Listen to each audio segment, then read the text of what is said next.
Halo, Assalamualaikum warahmatullahi wabarakatuh. Terima kasih untuk yang sudah datang ke channel aku.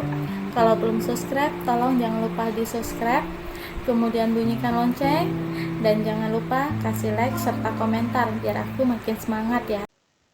Pernikahan di atas perjanjian, episode 167, tanggung jawab.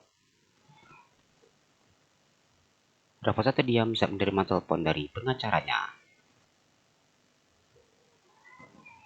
Pak Effendi yakin, dan Rafathar untuk memastikan bahwa informasi ini tidak salah. Yakin Pak, karena pihak kepolisian langsung yang menginformasikan berita ini kepada saya, jawab pengacara Effendi. Jam berapa meninggalnya? Rafathar pasti tidak percaya dengan apa yang dia dengar. Jam 2 dini hari, saudari Karin meninggal setelah melahirkan anaknya. Almarhumah mengalami pendarahan dan menyebabkan harus menjalani operasi jam 9 malam. Pengacara Effendi menjelaskan secara detail. Urus semuanya. Setahu saya, almarhumah tidak memiliki keluarga di sini. Karena itu, ketika jenazah kampung halamannya, informasikan juga kabar duka ini kepada kedua orang tuanya. Meskipun Karin sudah melakukan kesalahan yang fatal, namun Rafathar tetap peduli dan mau mengurus jenazah mantan kasihnya itu.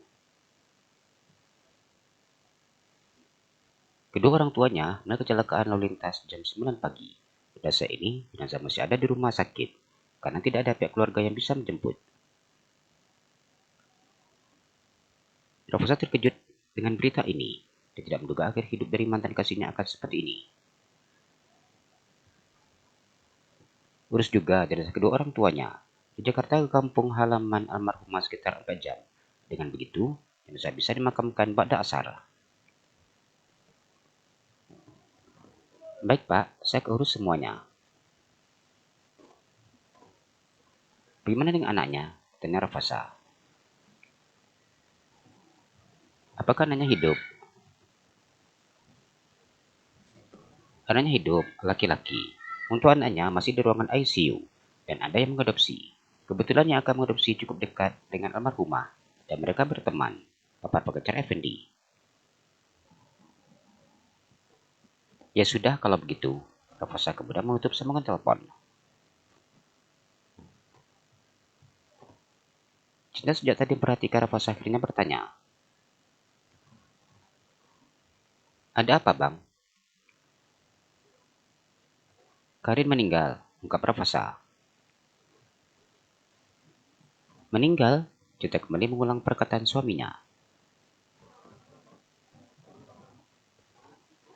Iya, tadi pengacara Effendi ngasih tahu. Dia meninggal jam 2 dini hari ini karena pendarahan. Jelas Rafathar. Terus gimana? Tanya Cinta. Meskipun Karin sudah berbuat jahat kepadanya, Mbak Jata tetap merasa sedih ketika dengar wanita itu meninggal dunia.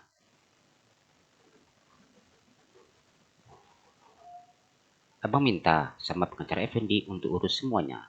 Pagi tadi, kedua orang tuanya juga meninggal kecelakaan lalu lintas. Dan sekarang, jenazahnya masih di rumah sakit karena tidak ada pihak keluarga yang mengurus. Jadi karena itu abang minta sama pengacara Effendi untuk urus semuanya. Profesor berkata dengan raut sedih. Walau bagaimanapun Karin pernah hadir dalam hidupnya. Lahir dari hidup wanita yang dulu pernah dia cintai, membuatnya merasa prihatin. Apa abang mau lihat dia? Tanya Cinta. Profesor tersenyum dan menggelengkan kepalanya.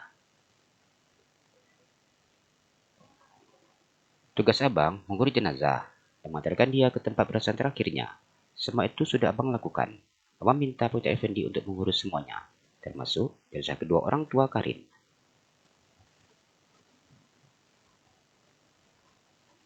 Cinta sedikit tersenyum dan menganggukkan kepalanya. Kasihan ya, lihat nasibnya.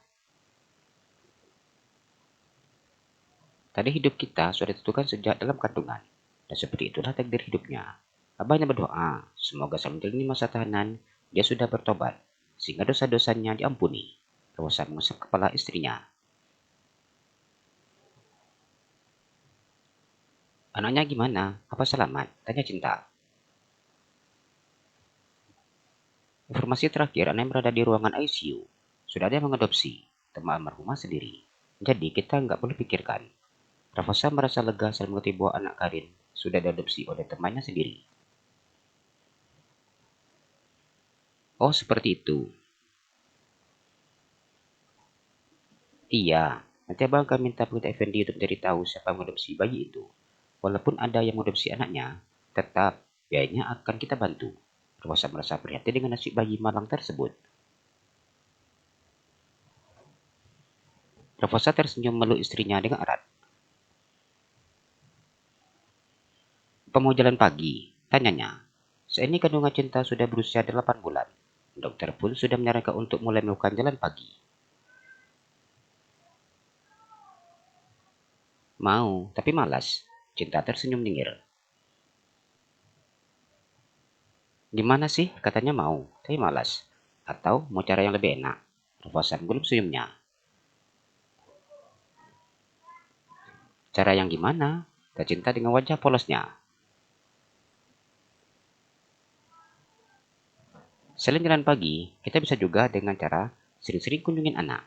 Cara ini efisien untuk percepat pembukaannya. Rafasan sedikit menjerit ketika Cinta mencubit pinggangnya. Dalam pagi aja deh, kalau gitu, kata Cinta kemudian beranjak di atas tempat tidur. Di kehamilan yang sudah meski usia ke-8 bulan ini, Cinta merasakan tubuhnya yang berat. Bahkan jalan saja sudah sulit. Lena, mau malas ya jalannya. Profesor tersenyum dan kembali mencium bibir istrinya.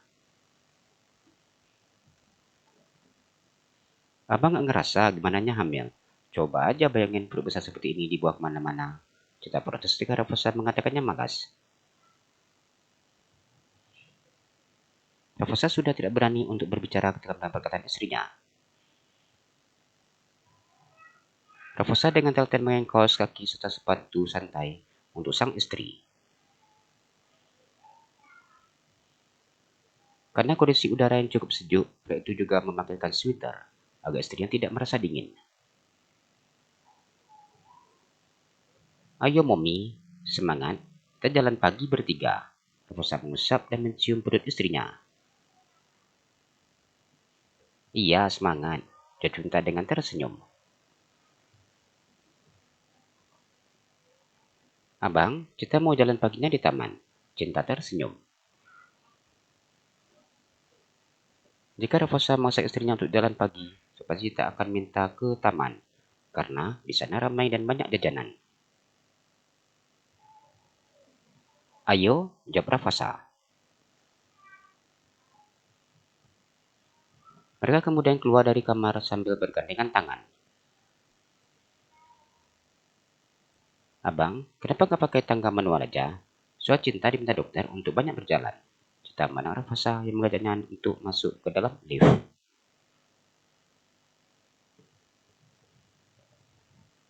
Jalan dengan turun naik tangga, beda sayang. Jawab Rafasa sudah membawa istrinya masuk dalam lift. Meskipun Cinta diminta untuk banyak berjalan, namun Rafasa tidak mengizinkan istrinya untuk naik turun tangga. Demi keselamatan sang istri, Rafasa milih untuk memakai lift.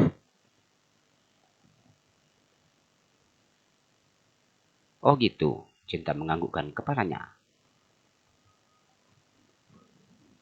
Mereka kemudian keluar dari dalam lift dan melihat Erik Sasari yang sedang duduk santai di ruang keluarga.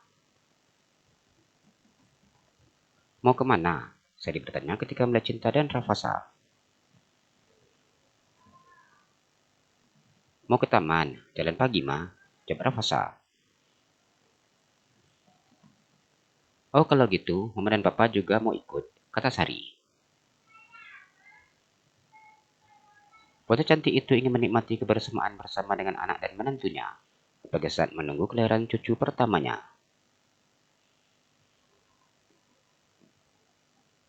Mama, Papa, beneran mau ikut? Cinta terus bersemangat ketika kedua mertuanya ingin ikut serta. Iya dong, jawab Sari. Sudah, lalu kita berangkat keburu siang. Erik mengajak anak menantu serta istrinya. Ayo, Mama, kita berangkat. Cinta tersenyum dan melepaskan tangan suaminya. Dengan Cinta menggandeng tangan mama mertuanya. Rebusannya diam dengan wajah yang masam. Jika sudah berdekatan dengan mertuanya, Cinta pasti melupakan suaminya. Jalan-jalan ke Pekanbaru, jangan lupa beli sepatu. Kalau kamu suka channel aku, please subscribe aku. Terima kasih.